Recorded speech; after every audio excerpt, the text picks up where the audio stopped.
Headlines around children who commit crime are often sensationalist and imply that the children were calculating monsters who deserve to be imprisoned for life or worse. How can we shift the debate and engage people effectively? A new approach to communication called reframing helps to do this.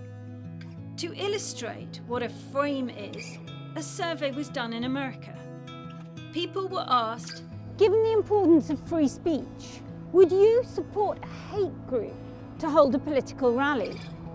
Well, in the survey, 85% did support the rally. A similar group were asked, given the risk of violence, would you support a hate group to hold a political rally? This time, only 40% supported the rally. Just by changing one phrase, people will give a different view of an issue. We need to find the language to shift the debate about children who commit crime so they're not all seen as monsters. And the first step in this is to understand what people believe about why children commit crime. These are the main beliefs people have about what is crime, and these are the main beliefs about what causes crime. People have strong beliefs about what the criminal justice system is here to do and about how the system should be improved. Jot down what you think are the main beliefs held by these people filmed on the street. Give them a place. You know, you get loads of stuff for mums and babies and toddlers and loads of stuff for old people, but that little bit is forgotten about. It's like the forgotten generation. You commit a crime today, they won't lock you up. The prisons are full. And when you go to prison, how do they treat the prisoners? They don't train them.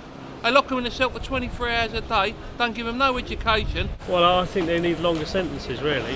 You know, new youth courts and stuff like that. They just let them go too easy. So. Every single thing would have to be tackled individually. You'd have to get hold of the guy, you ask them why they're doing it, you try and say, is there any other ways around it? And of course, there's also penal reform. If it doesn't work, you keep locking them up until they go, I don't want to do this anymore. If they were seen to be getting 10 years for throwing acid in someone's face or pulling out a knife on someone, they were going to get 10 years, then I think they'd think twice and it wouldn't happen so much.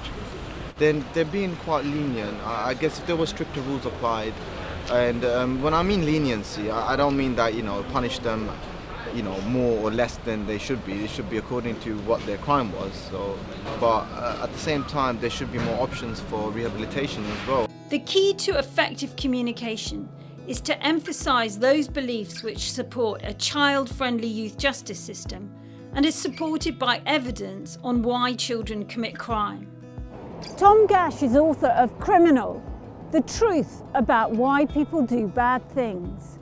A lot of people think that the way to deal with youth crime is to have much tougher penalties, so longer and longer terms of detention, prison terms for kids, basically. We have lots of reasons to think that that won't work. The first is that lots of violence is not in any way pre-planned and people really aren't thinking about the consequences when they're committing those crimes. So making the consequences worse doesn't make any difference because it's not factoring into people's decision making already, and we know that from lots of different studies. In areas like knife crime or carrying a knife, we need to have a much more sophisticated approach again, because if we just have tough sanctions for carrying a knife, we forget the fact that most people who carry knives say they do it for self-defense. They are afraid of coming into a situation where they're attacked by somebody with a knife and they feel that they'll suffer if they don't have one themselves. So we need to have a much better process of educating young people in the dangers of carrying knives and changing the debate that way, so we can actually influence behaviour in a way that's much more effective. So try not to imply, even subtly, that a child has made a rational individual choice to commit a crime.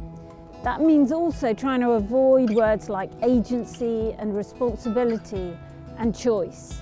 Instead, talk about the context for the crime, whether it's mental health problems or anger management issues, whatever, in order to give that context.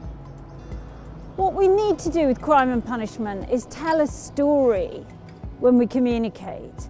And one of the most important things in telling a story is to hook people into why it matters. What's the value here?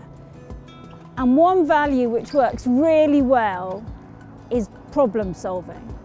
So, use a sentence like, "It makes sense for police to deal with children who commit minor crimes immediately on the street, rather than waiting weeks to prosecute them in a formal court." This statement starts with the phrase, "it makes sense," which implies there's a pragmatic solution and immediately engages people. Also, try using language that everybody uses. So, for instance, people don't normally talk about young offender or young people outside the criminal justice system. And if you use those terms, it makes children who commit crime sound like mini adults. So try using boy, girl, children, even teenager, rather than young offender. It's easy to be fatalistic, to think we'll never be able to shift the debate about crime and punishment. But what we've seen is by using the right language, we really can engage with people and achieve that.